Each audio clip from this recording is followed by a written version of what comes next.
नमस्कार दोस्तों, edit exam में आप सभी का स्वागत है। मैं हूं विजय कुमार। आप लोग देख रहे थे बिहार एसएससी का प्रीवियस ईयर क्वेश्चन को सॉल्व कर रहे थे हम लोग। 5 वीडियो अब तक डाल चुके हैं, ये छठा वीडियो है। चलिए बिना देर किए शुरू करते हैं। हम लोग बिहार एसएससी का प्रीवियस ईयर क्वेश्चंस को सॉल्व करते हैं। तो चलिए बिना देर किए शुरू करते हैं, आज के क्वेश्चन की तरफ बढ़ते हैं। ठीक है, तो चलिए शुरू करते हैं आज का पहला क्वेश्चन की तरफ। ये देखिए, बिहार एसएससी प्रथम इंटर स्तरीय परीक्षा 5/2/2017 का टोटल 7 सेट्स होंगे 2018 तक के। पहला 5 वीडियो मैंने डाल चुका है, ये छठा वीडियो होगा। ठीक है, और उसके बाद फिर प्रैक्टिस सेट करेंगे। तो चलिए शुरू करते हैं बिना देर किए हुए आज के पहले क्वेश्चन की तरफ। आज का हमारा पहला क्वेश्चन है, चलिए 1 मिनट थोड़ा सा जूम कर लेते हैं। चलिए आज का हमारा पहला क्वेश्चन कह रहा है कि लोकसभा में कितने सदस्य राष्ट्रपति द्वारा मनोनीत होते हैं। क्या कह रहा है, लोकसभा में कितने सदस्य राष्ट्रपति द्वारा मनोनीत होते हैं। Option A 2, option B 3, option C 10 या फिर ऑप्शन डी 0। तो हमारा आंसर इसमें क्या हो जाएगा, ऑप्शन एक का क्वेश्चन नंबर 1 का ए हो जाएगा, यानी कि 2। कहता है कि जो दोस्तों लोकसभा में राष्ट्रपति अनुच्छेद 331 के अनुसार यदि उन्हें लगे कि एंग्लो इंडियन समुदाय का लोकसभा में कम प्रतिनिधित्व है तो राष्ट्रपति एंग्लो इंडियन समुदाय के 2 सदस्य मनोनीत कर सकता है। ये बहुत पुराना है 2017 का, लेकिन 2020 में जनवरी 2020 में 104वें संविधान संशोधन अधिनियम ने लोकसभा और राज्यसभा विधानसभा में एंग्लो इंडियन के लिए सीटों के आरक्षण को समाप्त कर दिया है। तो ये सिस्टम फिलहाल नहीं है।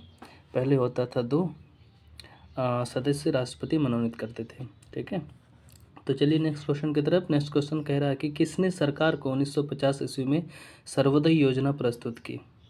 किसने सरकार को 1950 ईस्वी में सर्वोदय योजना प्रस्तुत की। ऑप्शन ए Vinoba Bhave, option B Anna Hazare, option C Jayaprakash Narayan या फिर ऑप्शन डी लाल बहादुर शास्त्री। तो हमारा आंसर क्या हो जाएगा, ऑप्शन सी जयप्रकाश नारायण। ठीक है, 1950 में जो है जयप्रकाश नारायण ने सर्वोदय योजना तैयार की थी। सर्वोदय योजना में कृषि के साथ साथ छोटे और मध्यम उद्योगों पर जोर दिया गया था, मतलब बनाकर सरकार को दिया था और सरकार ने इसको लागू किया था। ठीक है, चलिए क्वेश्चन नंबर 3 की तरफ बढ़ते हैं। क्वेश्चन नंबर 3 कह रहा है कि यह भारत के साथ सबसे कम स्थानीय सीमा बांटता है, यानी कि इनमें से कौन से देश के साथ भारत का सबसे कम सीमा साझा होता है। Option A Bangladesh, option B चीन, ऑप्शन सी पाकिस्तान या फिर ऑप्शन डी म्यांमार।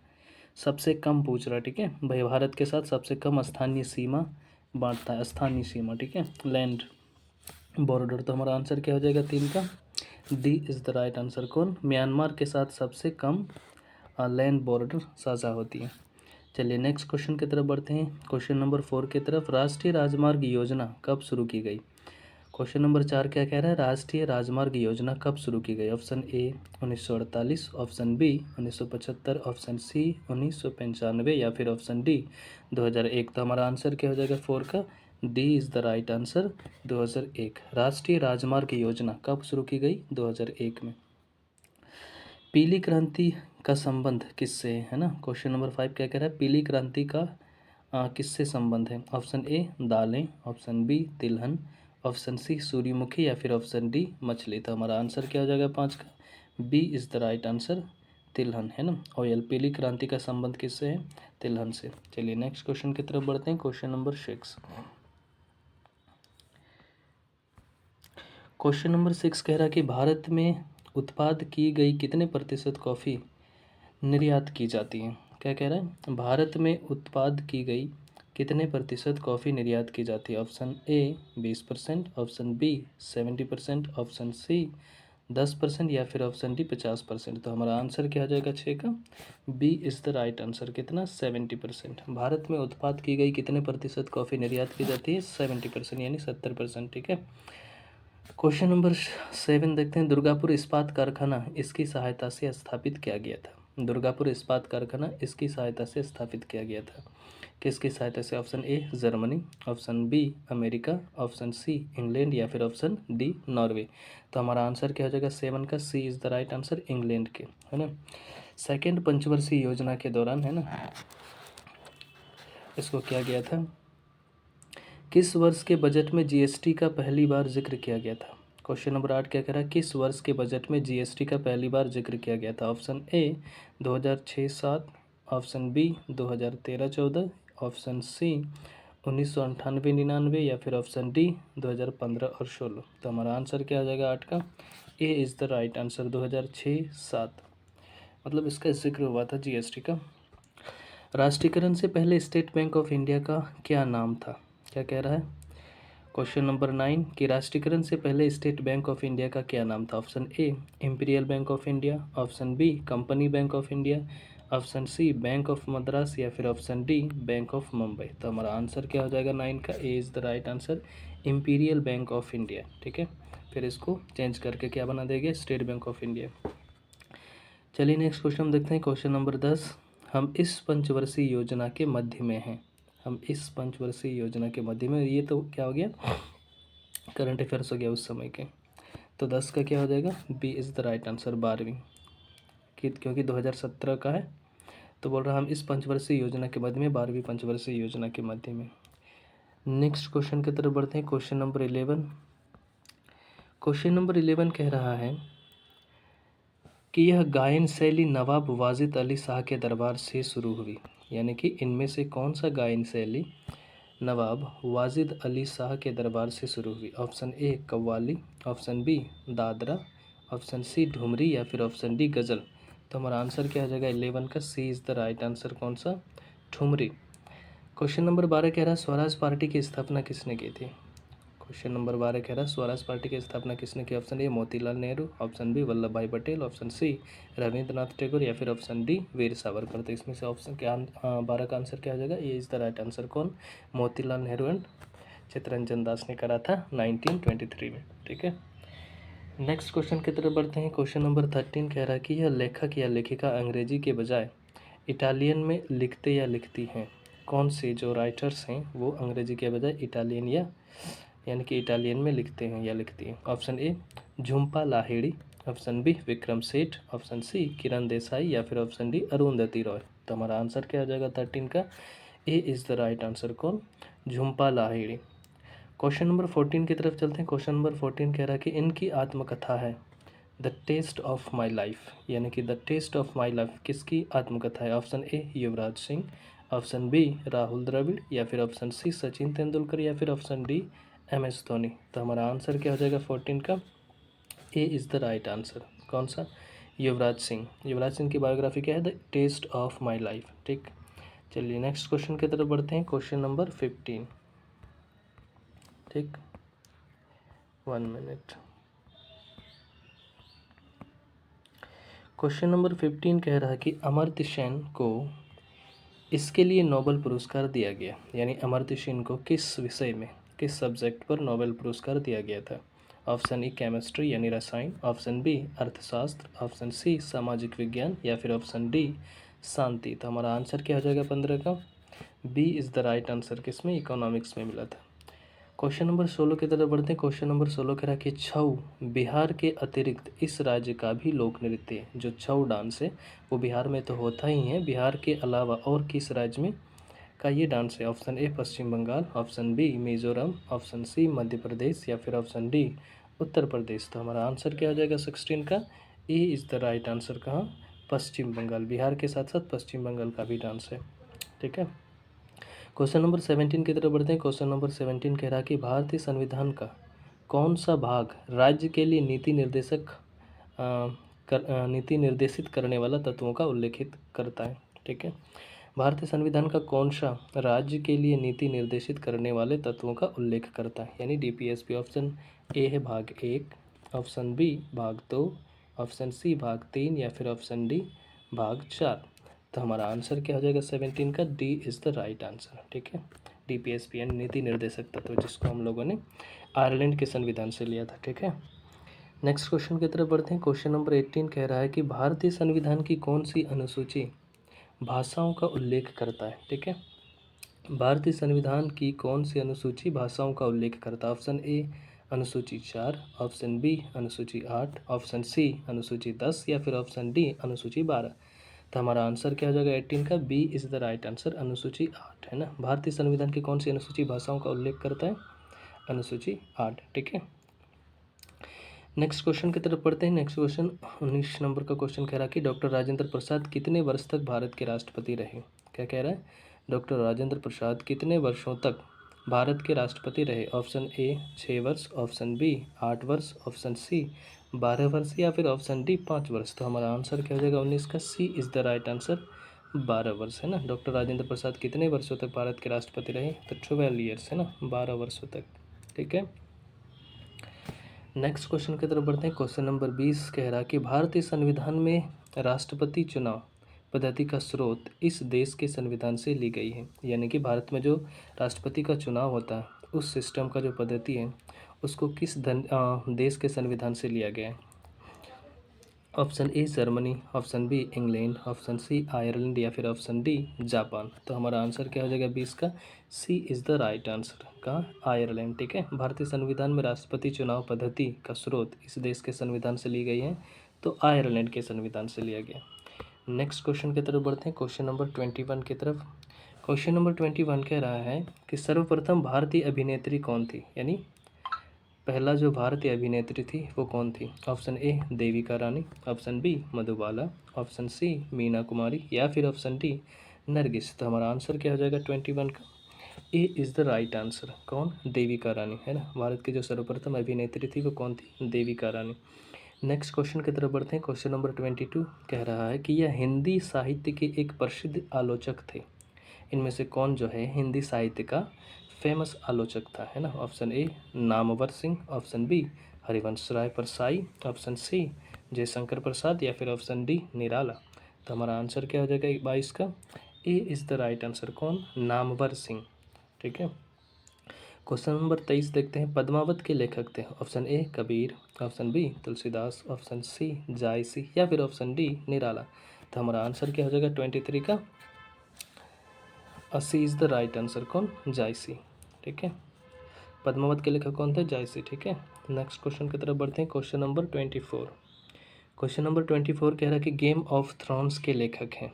ठीक है, गेम ऑफ थ्रोन्स के लेखक है। Option A George Martin, option B R Andrade, option C Sue Grafton या फिर ऑप्शन डी डेविड बेल्डासी। तो हमारा आंसर क्या हो जाएगा 24 का, A is the right answer, कौन, George Martin. Games of thrones के लेखक कौन है, जॉर्ज मार्टिन। इस पर मूवी भी बनी है। ठीक है, क्वेश्चन नंबर 25 देखते हैं। क्वेश्चन नंबर 25 कह रहा है कि इंडिया आफ्टर गांधी के लेखक कौन है। ये बुक का नाम है इंडिया आफ्टर गांधी। इनके लेखक कौन है। Option A Chetan Bhagat, option B Suresh Menon, option C Ramachandra Guha या फिर ऑप्शन डी नवीन चावला। तो हमारा आंसर क्या हो जाएगा 25 का, C is the right answer, कौन, रामचंद्र गुहा, है ना। ये बहुत फेमस बुक है हिस्ट्री का, इंडिया आफ्टर गांधी। ठीक, नेक्स्ट क्वेश्चन की तरफ बढ़ते हैं। क्वेश्चन नंबर 26 कह रहा है कि इनका जेल का कमरा एक पर्यटक स्थल है। किनका जेल, यानी इनमें से कौन से हैं जो जिनको जेल किया गया था वो अब पर्यटक स्थल के रूप में बन गया है। इनका जेल का कमरा अब एक क्या बन गया है, पर्यटक स्थल। Option A Veer Savarkar, option B Mahatma Gandhi, option C Jayaprakash Narayan या फिर ऑप्शन डी अन्ना हजारे। तो हमारा आंसर क्या हो जाएगा 26 का, A is the right answer, कौन, वीर सावरकर। ठीक है, चलिए नेक्स्ट क्वेश्चन की तरफ बढ़ते हैं। क्वेश्चन नंबर 27 देखते हैं कि क्वेश्चन नंबर 27 कह रहा है कि किसने ईमेल के लिए @ चिन्ह चुना, है ना। किसने ईमेल के लिए, जो ईमेल होता है उसके लिए @ चिन्ह चुना। Option A Ray Linson, option B Shiva Ayyadurai, option C Bill Gates या फिर ऑप्शन डी स्टीव जॉब्स। तो हमारा आंसर क्या हो जाएगा 27 का, A is the right answer, कौन, रे टॉमलिंसन। ये जो ईमेल में @ देते हैं इसको चुनने वाला, चूज करने वाला कौन था, रे टॉमलिंसन्स। चलिए नेक्स्ट क्वेश्चन की तरफ बढ़ते हैं। नेक्स्ट क्वेश्चन 28 नंबर का क्वेश्चन कह रहा है कि इस बैंक ने अपने कर्मचारियों को घर से बैंक के सर्वर्स अधिगम करने की इजाज़त दी है ना। इस बैंक ने अपने कर्मचारियों को घर से ई बैंक सर्वर्स अधिगम करने की इजाज़त दी है। तो ये उस समय की करंट अफेयर्स हो गई है। Option A SBI, option B HDFC bank, option C Yes Bank या फिर ऑप्शन डी ICICI बैंक। तो हमारा आंसर क्या आ जाएगा ये तो उस समय का करंट अफेयर्स है, तो 28 का डी हो जाएगा, है ना, ICICI बैंक। क्वेश्चन नंबर 29 देखते हैं। क्वेश्चन नंबर 29 कह रहा है कि इस लेखक या लेखिका का जन्म बिहार में हुआ था। इनमें से कौन से राइटर्स का जन्म बिहार में हुआ था? Option A Phanishwar Nath Renu, option B Premchandra, option C Mahadevi Varma या फिर ऑप्शन डी राजकुमार वर्मा। तो हमारा आंसर क्या हो जाएगा 29 का? A is the right answer. कौन? फणीश्वर नाथ रेणु। ठीक है, चलिए नेक्स्ट क्वेश्चन की तरफ बढ़ते हैं। Question number 30। क्वेश्चन नंबर 30 कह रहा है कि बिस्मिल्लाह खां इस साज को बजाने के लिए प्रसिद्ध थे। यानी इनमें से कौन सा जो वादक है वो बिस्मिल्लाह खान बजाते थे, है ना? तो ये तो बहुत फेमस है। बिस्मिल्लाह खान कौन थे? शहनाई वादक थे। Option number D is the right answer. Next question की तरफ बढ़ते हैं। क्वेश्चन नंबर 31 कह रहा है कि रेलवे आधिकारिक संरचना के लिए इस समय विदेशी प्रत्यक्ष निवेश की सीमा क्या है? तो ये उस समय के क्या हो गए? 2017 का करंट अफेयर्स था। इसको फटाफट से देख के निकल जाते हैं। 31 का क्या हो जाएगा? सी इज़ द राइट आंसर 100%। ये अभी उस समय के करंट अफेयर्स पे काम नहीं आएंगे, इसलिए इसको हम लोग फटाफट से देख के निकल जाएंगे। ठीक है, क्वेश्चन नंबर 32 देख रहे हैं कि 32 कह रहा है कि यह किसी देश के व्यक्तियों की आय विषम ज्ञात करती है। कौन सा वक्री? इकोनॉमिक्स का सवाल है। कह रहा है कि यह जो इनमें से कौन सा है ना, किसी देश के व्यक्तियों की आय विषम ज्ञात करती है, यानी कि असमान को दर्शाता है। व्यक्तिगत आय की असमानता को इनमें से कौन दर्शाता है? ऑप्शन ए लॉरेंज वक्र, ऑप्शन बी मिन्हास वक्र, ऑप्शन सी जैतली वक्र या फिर ऑप्शन डी चिदम्बरम वक्र। तो हमारा आंसर क्या हो जाएगा 32 का? A is the right answer. कौन सा? लॉरेंज वक्र जो है वो क्या करता है? किसी देश की व्यक्तिगत आय की असमानता को दर्शाता है। ठीक है, क्वेश्चन नंबर 33 देखते हैं। क्वेश्चन नंबर 33 कह रहा है कि बैंक नोट प्रेस यहाँ पर स्थित है। बैंक नोट प्रेस यहाँ पर स्थित है, मतलब जो रुपया होता है वो जो छपता है वो ये प्रेस, नोट छापने वाला प्रेस इनमें से किस जगह पर स्थित है? Option A Nashik, option B Dewas, option C Salwani या फिर ऑप्शन डी होशंगाबाद। तो हमारा आंसर क्या हो जाएगा 33 का? B is the right answer. कौन सा? देवास में स्थित है। ठीक है, बैंक नोट प्रेस इनमें से कहाँ पर है? 4-5 जगह पर हैं, लेकिन इस ऑप्शन की तरफ देखें तो ऑप्शन में यहाँ पे देवास पर है ना? बैंक नोट प्रेस कहाँ पर स्थित है? देवास में। नेक्स्ट क्वेश्चन की तरफ बढ़ते हैं। क्वेश्चन नंबर 34 कह रहा है कि जनसंख्या की दृष्टि से 4 बड़े राज्यों में से नहीं है, यानी कि इनमें से जो जनसंख्या की दृष्टि से 4 बड़े राज्य हैं उनमें से कौन एक नहीं है? Option A Bihar, option B Uttar Pradesh, option C Maharashtra या फिर option D Tamil Nadu.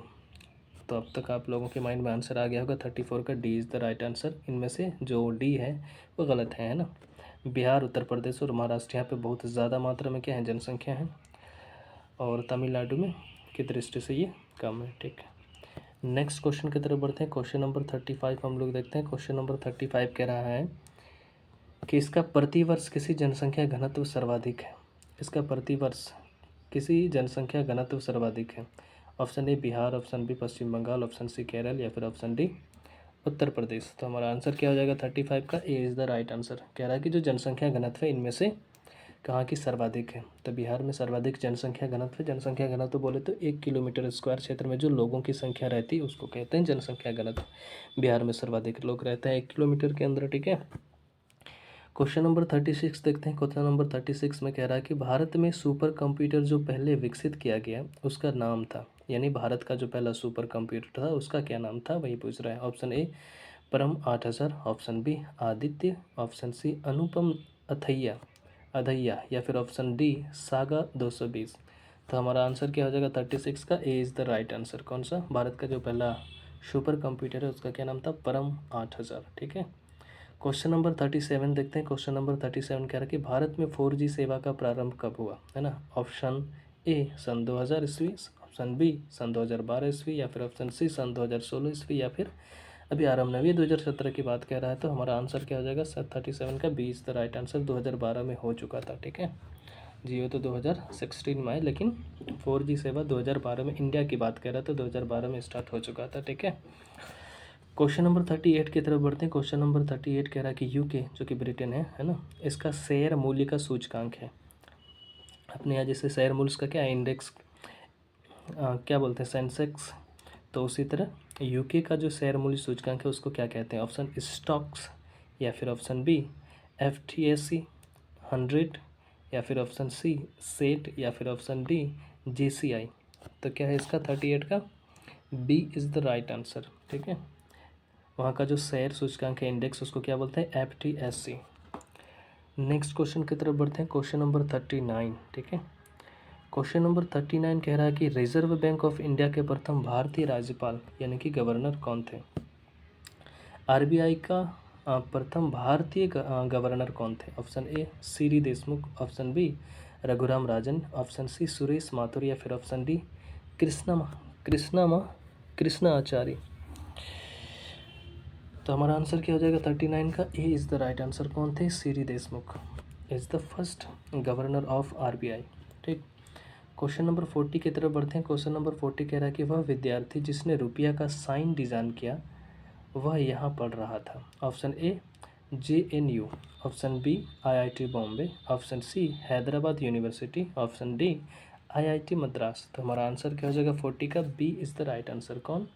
IIT Bombay. क्या बोल रहा है? वह विद्यार्थी जिसने रुपया का साइन डिज़ाइन किया वह यहाँ पढ़ रहा था। कहाँ पे? IIT मुंबई में। रुपया का जो सिंबल होता है वो। क्वेश्चन नंबर 41 की तरफ बढ़ते हैं। क्वेश्चन नंबर 41 कह रहा है कि यह कार्बन कर यानी कि कार्बन टैक्स घोषित करने वाला प्रथम देश था। कौन? Option number A Sweden, option B Germany, option C New Zealand या फिर ऑप्शन डी अमेरिका। तो हमारा आंसर क्या हो जाएगा 41 का, C is the right answer. कौन? न्यूजीलैंड। कार्बन टैक्स घोषित करने वाला प्रथम देश कौन था? न्यूजीलैंड। क्वेश्चन नंबर 42 की तरफ बढ़ते हैं। क्वेश्चन नंबर 42 कह रहा है कि कीवी चिड़िया कहाँ पाई जाती है। जो कीवी है ना, ये किस देश में पाई जाती है। Option A Norway, option B England, option C New Zealand या फिर ऑप्शन डी स्पेन। तो हमारा आंसर क्या हो जाएगा 42 का, C is the right answer. कौन? न्यूजीलैंड। न्यूजीलैंड की ये नेशनल बर्ड्स भी हैं। कौन? कीवी। इसीलिए जब मैच होती है तो कहते हैं ना कीवी कीवी कह करके उसको पुकारता है। किसको? न्यूजीलैंड की टीम को। वहाँ के कीवी क्या है? नेशनल बर्ड्स हैं। ठीक है। क्वेश्चन नंबर 43 की तरफ बढ़ते हैं हम लोग। 43 क्या कह रहा है कि ब्राज़ील का मुद्रा क्या है। ब्राज़ील का मुद्रा क्या है। Option A rouble, option B real, option C बर्र या फिर ऑप्शन डी रियाल। तो हमारा आंसर क्या हो जाएगा 43 का, B is the right answer. क्या है? रियल। 43 का B is the right answer. Brazil की मुद्रा क्या है? रियल। ठीक है। क्वेश्चन नंबर 44 की तरफ बढ़ते हैं। क्वेश्चन नंबर 44 कह रहा है कि कौन महलों का शहर कहलाता है। इनमें से कौन महलों का शहर कहलाता है। Option A Patna, option B Kolkata, option C Chandigarh या फिर ऑप्शन डी लखनऊ। तो हमारा आंसर क्या हो जाएगा 44 का, B is the right answer. कौन? महलों का शहर किसको कहा जाता है? कौन सा शहर को? कोलकाता। क्वेश्चन नंबर 45 की तरफ बढ़ते हैं। क्वेश्चन नंबर 45 कह रहा है कि अच्छे समय का राजा कहा जाता है। अच्छे समय का राजा कहा जाता है इनमें से किसको। Option A Shahrukh Khan, option B Salman Khan, option C Vijay Mallya या फिर ऑप्शन डी केजरीवाल। तो 45 का क्या हो जाएगा, सी इज़ द राइट आंसर। कौन? विजय माल्या, अच्छे समय का राजा। ओके। 46 की तरफ बढ़ते हैं। क्वेश्चन नंबर 46 कह रहा है कि यह मुंबई की प्रथम परीक्षा नली शिशु थी। प्रथम परीक्षा नली शिशु थी और 2016 में इन्होंने एक शिशु को जन्म दिया। Option A Durga, option B Harsha, option C Seemi या फिर ऑप्शन डी राधा। तो हमारा आंसर क्या हो जाएगा 46 का, B is the right answer. कौन? हर्षा। ठीक है। नेक्स्ट क्वेश्चन की तरफ बढ़ते हैं। क्वेश्चन नंबर 47 देखते हैं। क्वेश्चन नंबर 47 क्या कह रहा है कि इंडियन एयरलाइंस की प्रथम महिला पायलट कौन थी। क्या कह रहा है? इंडियन एयरलाइंस की प्रथम महिला पायलट कौन थी। Option A Durba Banerjee, option B Diana Edulji, option C Neerja या फिर ऑप्शन डी आरती शाह। तो हमारा आंसर क्या हो जाएगा 47 का, A is the right answer. कौन? दुर्गा बनर्जी। ठीक। नेक्स्ट क्वेश्चन की तरफ बढ़ते हैं। Question number 48।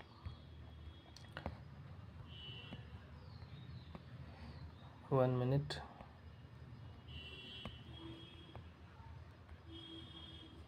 ठीक है। क्वेश्चन नंबर 48 कह रहा है कि इनको महामना कहा जाता है, यानी जो ऑप्शन है इनमें से किसे महामना कहा जाता है। Option A Gandhi ji, option B Nehru, option C Malviya या फिर ऑप्शन डी राजीव गांधी। तो हमारा आंसर क्या हो जाएगा 48 का, C is the right answer. कौन? मालवीय। मालवीय बोले तो मदन मोहन मालवीय। ठीक है। क्वेश्चन नंबर 49 की तरफ चलते। क्वेश्चन नंबर 49 कह रहा है कि कर्क रेखा इस राज्य के मध्य से नहीं गुजरती। इनमें से कौन से राज्य से होकर कर्क रेखा नहीं गुजरता। Option A Bihar, option B Chhattisgarh, option C Jharkhand या फिर ऑप्शन डी त्रिपुरा। तो हमारा आंसर क्या हो जाएगा 49 का, A is the right answer. Bihar से होकर नहीं गुजरती। ठीक है। झारखंड से होकर गुजरता है। ठीक। कर्क रेखा इस राज्य के मध्य से नहीं गुजरती। ऑप्शन ए बिहार नहीं आएगा इसमें। ठीक। क्वेश्चन नंबर 50 देखते हैं। क्वेश्चन नंबर 50 कह रहा है कि ब्रह्मपुत्र नदी बांग्लादेश में क्या कहलाती है, यानी ब्रह्मपुत्र नदी जो है बांग्लादेश में किस नाम से जाना जाता है। Option A Padma, option B Jamuna या फिर ऑप्शन सी दिहांग या फिर ऑप्शन डी भीम, तो हमारा आंसर क्या हो जाएगा 50 का? B is the right answer Jamuna. Brahmaputra नदी को बांग्लादेश में किस नाम से जाना जाता है? जमुना, यमुना नहीं जमुना, ठीक है। और जो गंगा है उसको पद्मा के नाम से जाना जाता है बांग्लादेश में, ठीक। नेक्स्ट क्वेश्चन की तरफ बढ़ते हैं। Question number 51। क्वेश्चन नंबर 51 कह रहा है कि अपनी सामाजिक व्यवस्था के लिए प्रसिद्ध है। इनमें से कौन जो है अपनी सामाजिक व्यवस्था के लिए प्रसिद्ध है? ऑप्शन ए गाय, बी शुअर, सी मधुमक्खी या फिर ऑप्शन डी मछलियाँ। तो हमारा आंसर क्या हो जाएगा 51 का? C is the right answer, मधुमक्खी। यानी अपने हमेशा ग्रुप में रहता है ना मधुमक्खी। तो क्या कह रहा है? अपनी सामाजिक व्यवस्था के लिए प्रसिद्ध है। ऑलवेज क्या रहता है? झुंड में रहता है, ग्रुप में। तो मधुमक्खी, B is the right answer, ठीक। नेक्स्ट क्वेश्चन की तरफ बढ़ते हैं। क्वेश्चन नंबर 52 देखते हैं क्या कह रहा है। क्वेश्चन नंबर 52 कह रहा है कि पृथ्वी की सतह का कितने प्रतिशत सागरों से ढका है ना? पृथ्वी की सतह का कितने प्रतिशत सागरों से ढका? Option A 20%, option B 40%, option C 70% या फिर ऑप्शन डी 55%। तो हमारा आंसर क्या हो जाएगा 52 का? C is the right answer. कितना? 70%, यानी जो जल की बात कर रहा है वो नहीं, जल नहीं, जो सागर होता है, बर्फ़ जो होती है उसकी बात करें। 70% पृथ्वी किससे ढका हुआ है? बर्फ़ों से ढका हुआ है। क्वेश्चन नंबर 53 देखते हैं क्या यार। क्वेश्चन नंबर 53 क्या कह रहा है कि दुनिया का सबसे शुष्क स्थान कौन सा है? दुनिया का सबसे शुष्क स्थान कौन सा? Option A Vostok, option B Chile, option C Dallol, option D Ethiopia. तो हमारा आंसर क्या हो जाएगा 53 का? B is the right answer. कौन? चिली, जो कि नॉर्थ अमेरिकन कंट्री है, ठीक है। क्वेश्चन नंबर 54 देख रहे हैं। क्वेश्चन नंबर 54 कह रहा है कि यह एक गर्म धारा है। जो जल धाराएँ होती हैं ना, एक ठंडी जल धारा होती है, एक गर्म जल धारा होती है। तो इनमें से क्या कह रहा है कि इनमें से कौन एक गर्म जल धारा है? Option A Kurile, option B Humboldt, option C Canaries या फिर ऑप्शन डी गल्फ स्ट्रीम। तो हमारा आंसर क्या हो जाएगा 54 का? D is the right answer. कौन? Gulf Stream. ये क्या है? गर्म जलधारा। बाकी सभी में जो 3 दिख रहे हैं वो क्या है? ठंडी जलधाराएँ। चलिए हमारे अंतिम क्वेश्चन की तरफ बढ़ते हैं। Question number 55। क्वेश्चन नंबर 55 देखते हैं। क्वेश्चन नंबर 55 क्या कह रहा है कि कितने देश भूमि से चारों ओर से घिरे हुए हैं?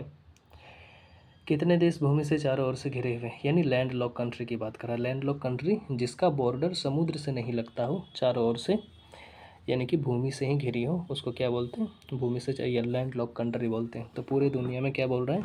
जो कितने देश हैं, कितनी कंट्रीज हैं वो लैंड लॉक हैं?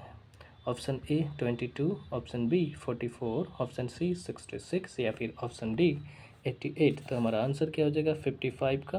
B is the right answer. कितने? 44। दुनिया में कितने ऐसे देश हैं जो लैंड लॉक हैं? तो वो है 44, ठीक है। और सबसे बड़ा लैंड लॉक कंट्री कौन है? कजाकिस्तान। नेक्स्ट क्वेश्चन की तरफ बढ़ते हैं। Question number 56।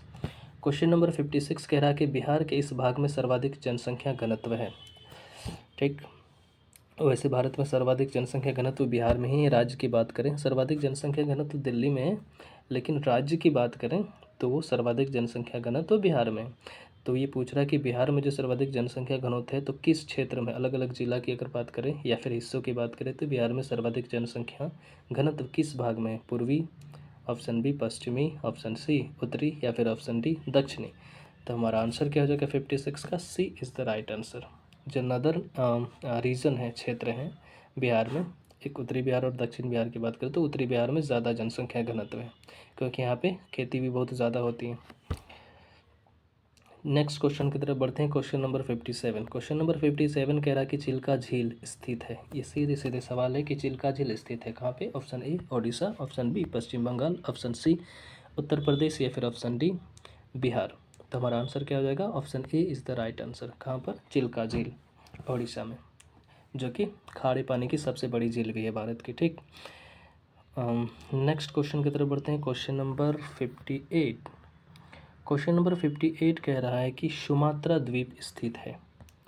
जो सुमात्रा द्वीप है वो कहाँ पर स्थित है? हिंद महासागर में, ऑप्शन बी आर्कटिक महासागर में, ऑप्शन सी अटलांटिक महासागर या फिर ऑप्शन डी प्रशांत महासागर। तो हमारा आंसर क्या हो जाएगा? Option A is the right answer. कहाँ पे? हिंद महासागर में, ठीक है। सुमात्रा द्वीप कहाँ स्थित है? हिंद महासागर में। चलिए नेक्स्ट क्वेश्चन की तरफ बढ़ते हैं। क्वेश्चन नंबर 59 कह रहा है कि किस देश में सर्वाधिक टाइम जोन है? किस देश में सर्वाधिक टाइम जोन है? Option A France, option B Australia, option C Denmark या फिर ऑप्शन डी स्पेन। तो हमारा आंसर क्या हो जाएगा 59 का, A is the right answer. कहाँ पे? फ्रांस में। किस देश में सर्वाधिक टाइम जोन है? फ्रांस में। क्वेश्चन नंबर लास्ट देखते हैं 60। क्वेश्चन नंबर 60 कह रहा है कि बिहार में कितने ज़िले हैं? ये तो बहुत साधारण सा क्वेश्चन है ना, सबको पता है, लगभग 38 ज़िले हैं।